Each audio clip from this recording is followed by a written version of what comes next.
Good morning, everybody. Welcome to another episode of Community Connection. I'm excited about today's subject. Um, People often think of me as being passionate about what we do, and I am. But learned a long time ago that without capacity, passion is that's just it. Can't really get anything done without capacity. Not everybody gets excited about talking about capacity, but if you can increase capacity of any endeavor, particularly a nonprofit like us, then we can get more things done.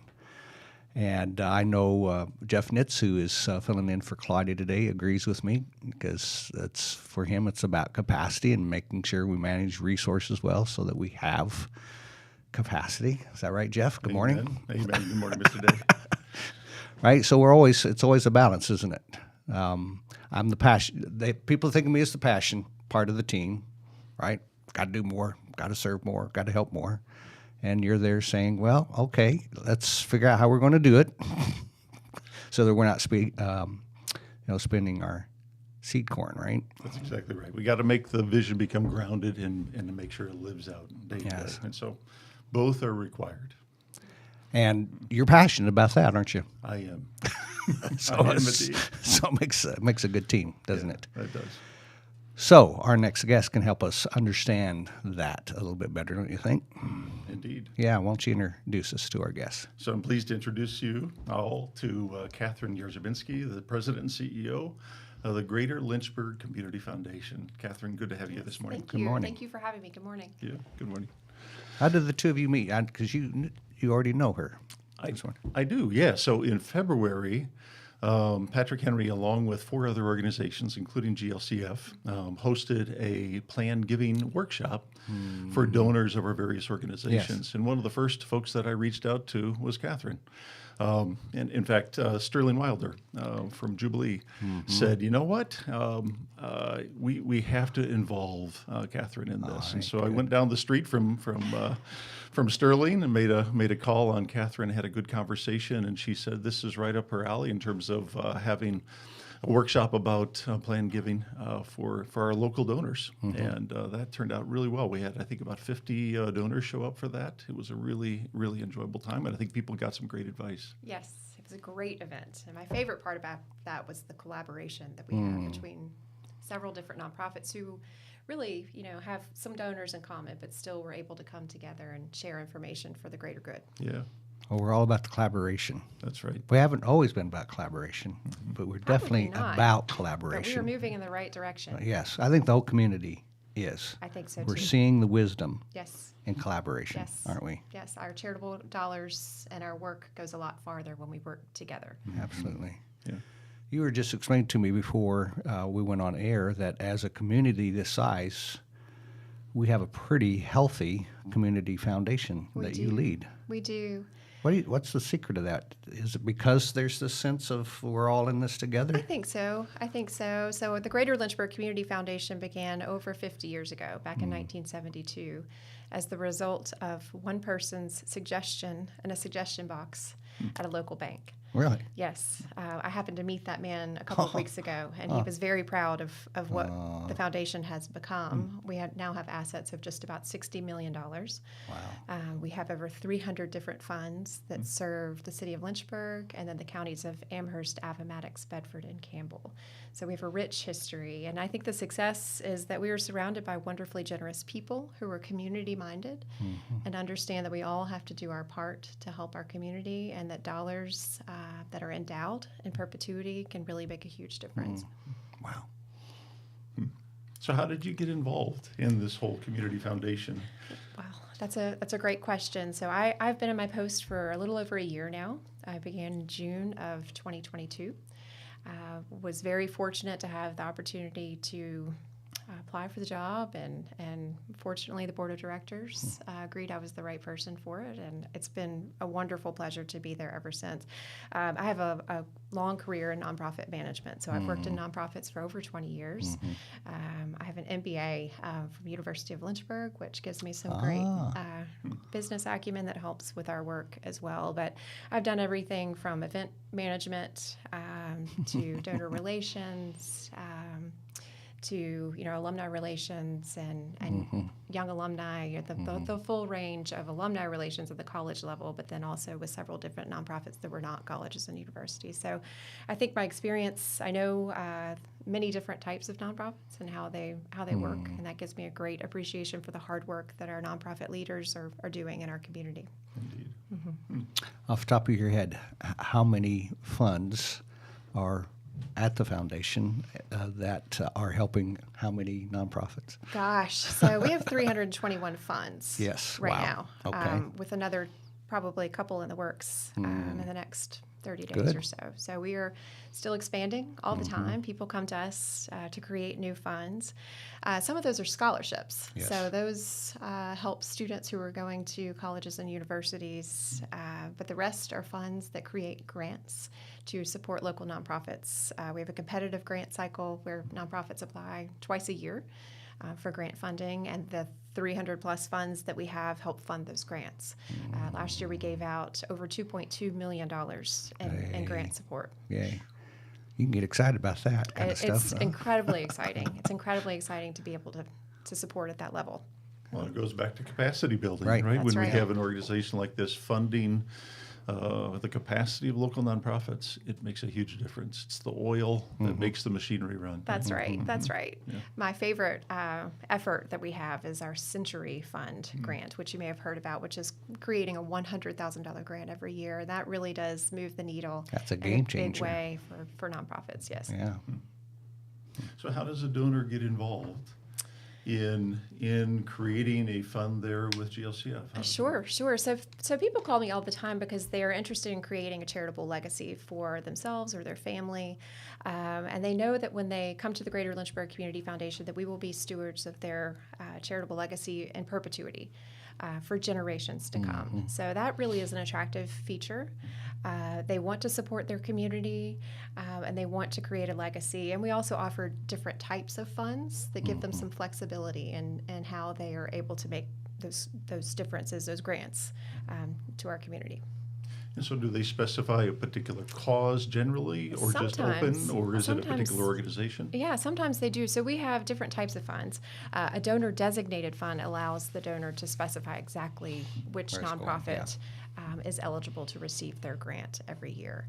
A field of interest fund allows a donor to name the type of nonprofit, so animal welfare, family services, that kind of thing. That loosely defines where their fund will go, where the proceeds will go annually. We, of course, have scholarships, as I mentioned earlier. We also have donor-advised funds, where donors can decide annually how to recommend that their grant is made from their fund, which nonprofits of their choice they would like to receive those funds. And then some people just they created a completely unrestricted fund, which allows us to have the most flexibility for making grants. One of the most exciting aspects of what you guys do is I can't remember the program, but it's you're bringing in high school kids. Yes. The kind of the young philanthropists. Yes. What's it called? Our Youth Philanthropy Council Yes. is restarting this year after a Oh, 2-year good. COVID hiatus. So this is the 18th year. It would have been the 20th year without COVID, but we had a little hiatus there. So Yeah. we bring in local high school seniors and put them in the grant making position so that they can learn about the needs of our community, how grants are made, the process that needs to be followed. We were the recipients of that one year when we had just purchased Hat Creek Camp and we were needing some funding. We applied. They came down, visited the camp. That's right. We met them. Wonderful young people. Yes.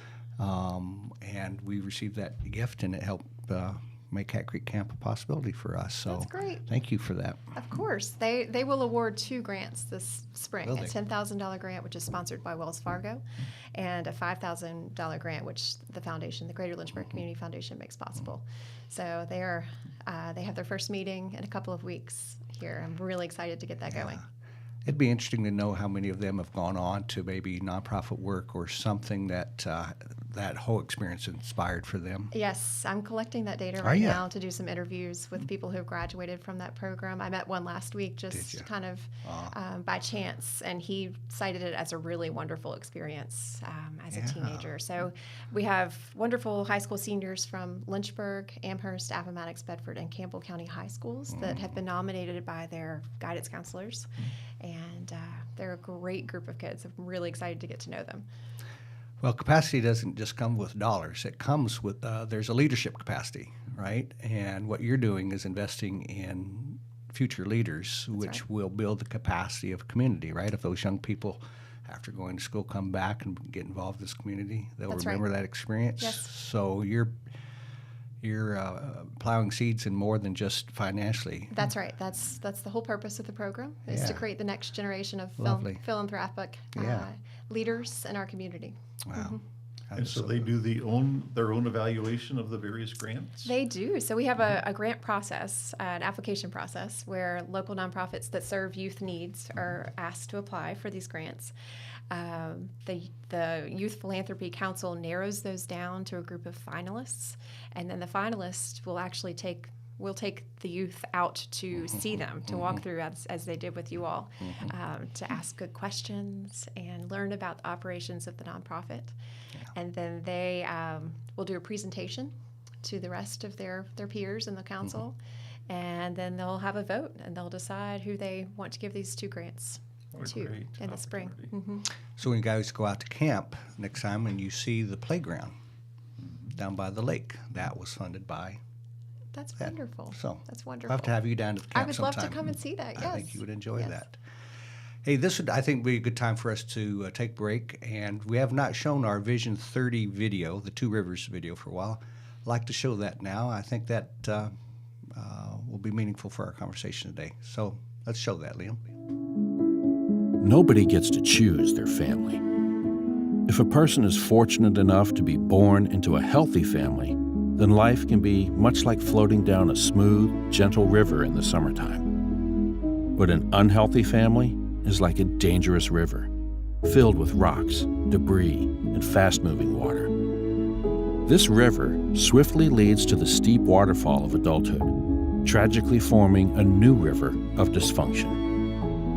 Even if you aren't born into an unhealthy river, there are many streams that cause a person to get there. But there is only one way to get out, and that is through a meaningful relationship. Across our region, there are many agencies, churches, and families who are devoted to helping children escape from unhealthy rivers. Some feel their role is to wade in and rescue children. They foster, adopt, or provide safe families. Others stand by the river and support the rescuers by providing what they need. Still, others are upstream and stand in the gap to keep children from ending up in the negative situations. At Patrick Henry Family Services, we see ourselves as having an additional role. We are running up and down the shores of the unhealthy river, screaming, "Can't you see the children in the water? You have to do something." Vision 30 is a 10-year initiative. By 2030, we envision a region where all children are safe in their own family, or with caregivers who are supported by a local faith community. So, where do you stand at the river? Are you upstream, keeping families together and strong by standing in the gap? Are you in the river, directly impacting children? Are you on the shore, providing support for the brave folks who have entered the river? Or are you just passing by without noticing? No matter who you are, come down to the river with us. Let us help you find your place. Not only will lives be changed, but you will never be the same. I always hate the guy just walking by, looking at his phone, not helping. But that's not us here today.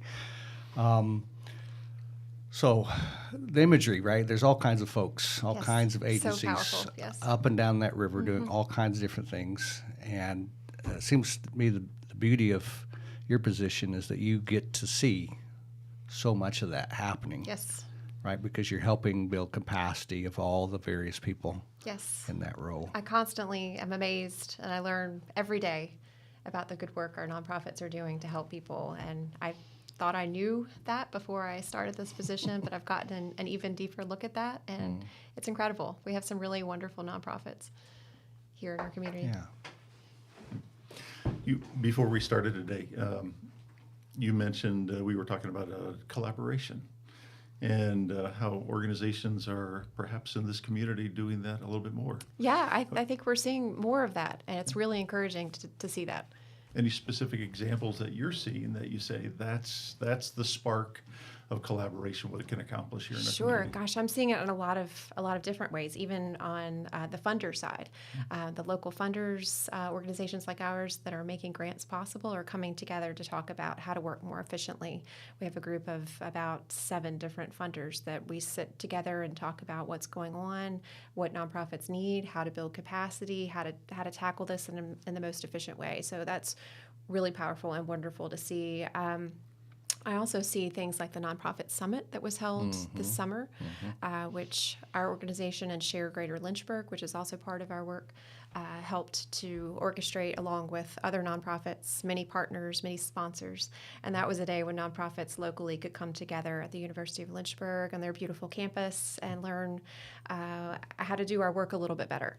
And we all did that together, side by side, in a way that was not competitive. And it was a huge advantage to be able to be together with other nonprofits and listening and learning, even locally. I'm not thinking of them as competitors for charitable dollars, but partners and inspiration. And that was a really wonderful day. Share Greater Lynchburg is an important part of the work that the foundation does. This is a newer program for us, headed by Megan Huffman, who is my colleague and the director of that program. And the purpose of that organization is to bring people to nonprofits, but we also offer quite a few events where nonprofits can get together and know each other, and the effort of not duplicating services. So learn Yes. about what your neighbor is doing so that you can work together with them and not separately from them.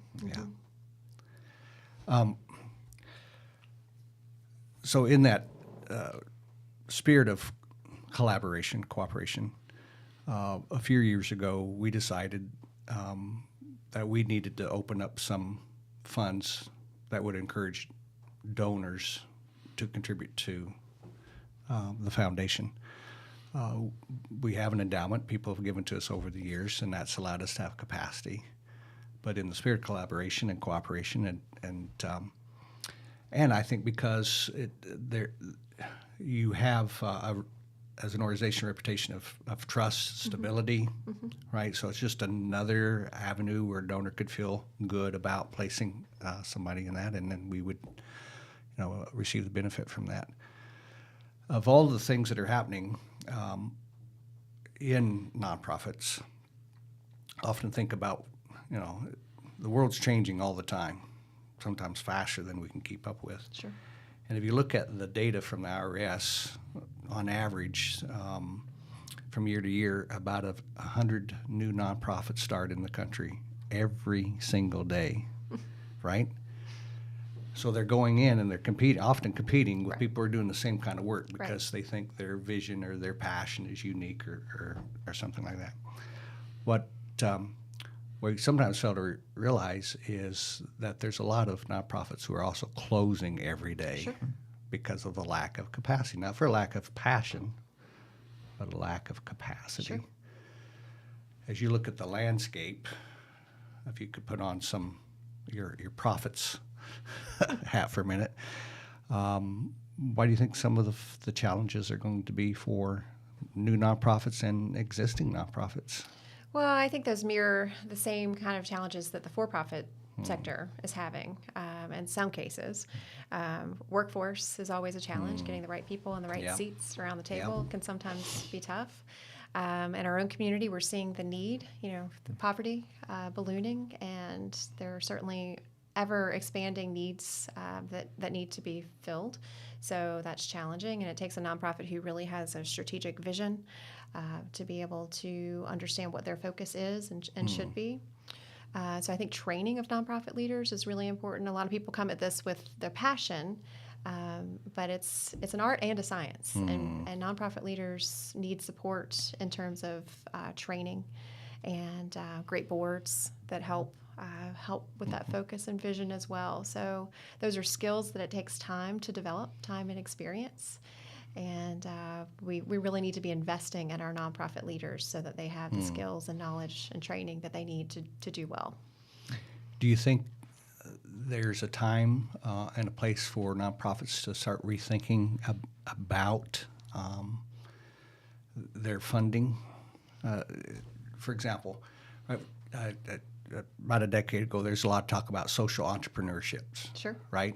How could businesses get into the nonprofit world? But it was often driven by the for-profit side, but they were going to take some of their funding. Sure. Tom Shoes and some others did it kind of at a big scale. Do you see any new model coming down the pike that would change the dynamic for nonprofits? Well, on the funder side, I think funders are more aware of this concept of capacity building. It's a hot topic right now in the funder world, but I think it has a lot of merit of helping nonprofits not only kind of put a Band-Aid on their problems, but really kind of build up their infrastructure, which is really key to working efficiently. And I think that's going to be an interesting thing to watch and to kind of dip our toe into in the coming years. Collaborative funding, working together on the funder side is also a really great trend that I'm seeing. Yeah. So capacity for nonprofits, when we talk about this all the time, Jeff, is we have a donor engagement team here, right? So we have folks who are focused on raising funds, but it takes funds to have a donor engagement team. And a lot of times the nonprofits are pretty focused on meeting the need, and they think, I don't have money to pay a fundraiser or a marketing team or right? Is that what you mean when you talk about capacity building? Yes, we definitely see that. We have some wonderful nonprofits in our community that have great passion and purpose and vision, but they maybe don't have an accountant. So they need someone who can help them with the financial side, because that's what it takes to successfully apply for grants, for instance. They need to be able to show their finances in a way that is standardized, and if they don't have that knowledge, either on their board or on their staff, which sometimes their staff is one. They might not have that person. So that's a capacity need. They need someone who can handle their accounting and their books. She's speaking to your heart there. She is indeed, yeah. It's something we're exploring here, and saying how can we help our local nonprofits with that very need that they might have. So getting into the details, since I'm kind of known as a detail guy around here, if somebody said, okay, I got $7,000-8,000. I'm thinking about starting a fund, or maybe they got $50,000. At what point could they come to GLCF, and why would they do that versus talking to their attorney and setting up their own trust fund? Sure. Well, the second part of that question I'll answer very quickly, because that's an easy one. It's very difficult to manage a private foundation. There are a lot of IRS rules and regulations to jump through, and by coming to the Greater Lynchburg Community Foundation, we can take care of those things for them. And we take calls on a fairly regular basis of people who have private family foundations, and they're realizing, especially maybe as they get older or the generations are moving along, that it's a lot of work, and they're looking for alternatives to make things simpler to manage those. So that's an easy part of that question. The first part is a little more nuanced. It might depend on the specific person. We do have a minimum of $10,000 to get a fund actually going and making grants, and we do that so that the grant can be of a substantial size. Each of our funds pays out 5% of their annual proceeds. These are endowed funds, so they work just like a large institutional endowment, just on a smaller level. So we like for those funds to be at that $10,000 level for about a year before they start paying out. That said, we sometimes work with people who might not have $10,000, so they might have $5,000, and they want to get that going, and we can definitely help with that. Okay. And so their monies are actually segmented. It's not just a part of a big pool. Their fund stays segmented to accomplish what they want to accomplish with their funds. Yes, depending on the type of fund it is.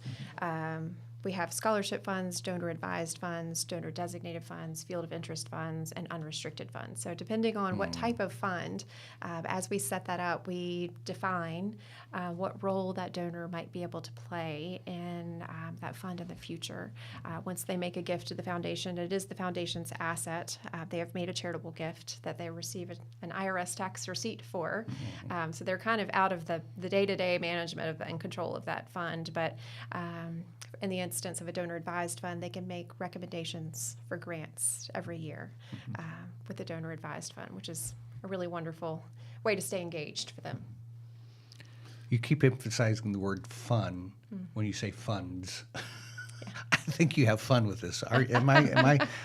That's great. It is a lot of fun to create funds. Absolutely. Yeah. So what's your favorite part of the day when you go to work? Oh gosh, I have a lot of favorite, or maybe the favorite aspects season of the my work. year or something like that. I really have a dream job. Yeah. It is a fantastic job because I get to help people who have philanthropy in their heart, who want to make a difference, who want to help our community, and I get to help them create a legacy that will outlast their life, that will last for generations. And they have the peace of knowing that their charitable legacy will live on for a very long time.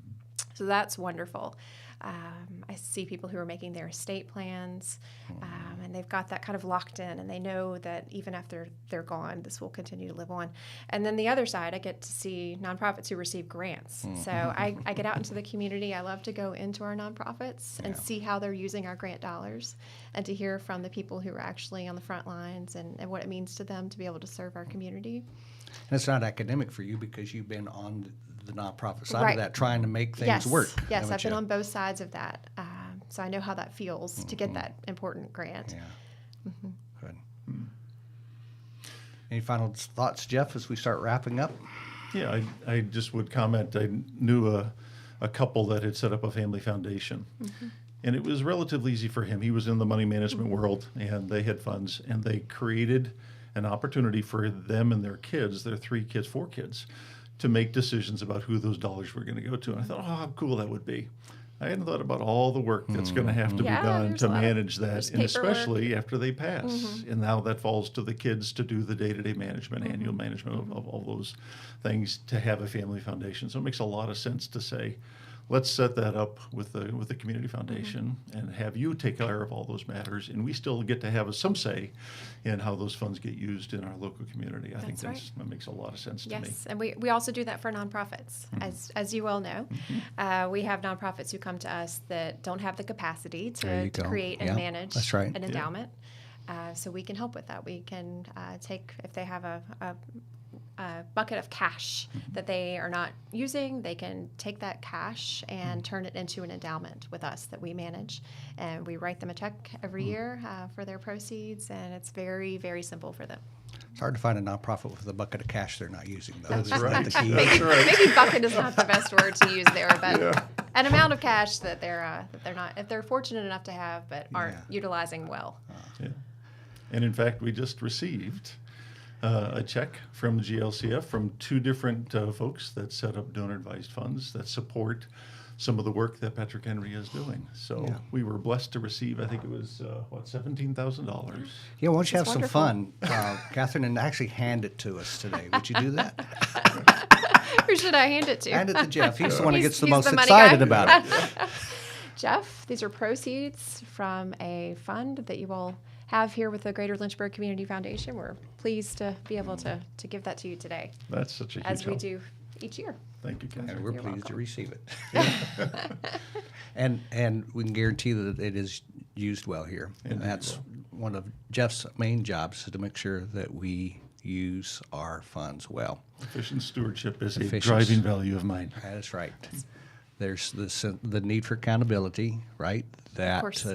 to ensure to a donor that the funds are being used well. That's why they give. Right? That's right. That's So, right. Any last words of wisdom? If you looked in the camera and wanted to encourage or ask for something on behalf of the Sure. community or on behalf of the foundation, what would Sure. you? Well, I would like to start by commending the 2 of you for the amazing work that you're doing here. Thank you. I really enjoyed watching your video today and learning more about your vision. So thank you for sharing that, and thank you for the great work that you do for children and families. On our end, I would encourage anyone who would like to learn more to go to lynchburgfoundation.org, learn about the different types of funds that you could set up to create your charitable legacy. All right, you heard that. Encourage you to do it. Okay. Thank you, Catherine. Thanks you. for setting in Claudia's place today, Jeff. My pleasure. Always good to have you. And thank you for joining us. We'll see you next Thursday on Community Connection.